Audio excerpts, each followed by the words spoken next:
Hey, in this video, I'm going to show you how I ship glass plates. So it's important to have these supplies for sure. You're going to need some bubble wrap, some 12 by 12 sheets, and some flat foam, packing peanuts, which is very important, and 2 boxes. Today we have a dozen Fire King Jaded plates, and what I do is I do the Pancake Stack, as you can see here.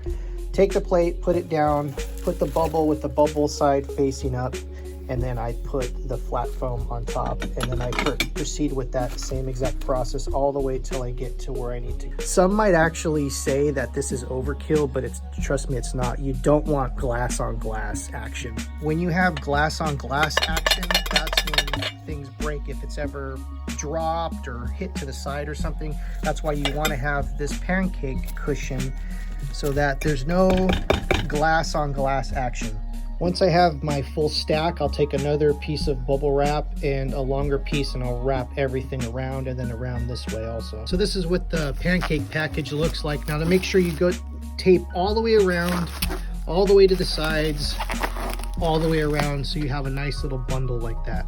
So like I said before, we're going to do the 2-box method. This particular piece is going to go inside here, and then that box is going to go in here. What we're going to do is we're going to put some peanuts in the bottom here, and then place our plates into there, more peanuts, and then close it, and then peanuts, and then close that. So we did have to Frankenstein a box together for this particular plates to fit, but that is the inner box.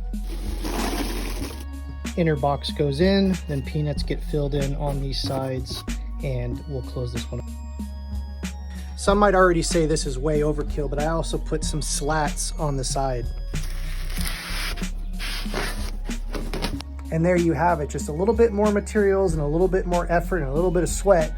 You're gonna have a package that's not gonna be damaged 99% of the time. Now this is a $300 set of plates, so we wanted to take extra care of this, but if you do it this way, 99% of the time, you're never going to have an issue. So I'm Chris, the Thrift Shop Hustler. Please go down there, click the subscribe button, follow, and we'll see you next time. Take care.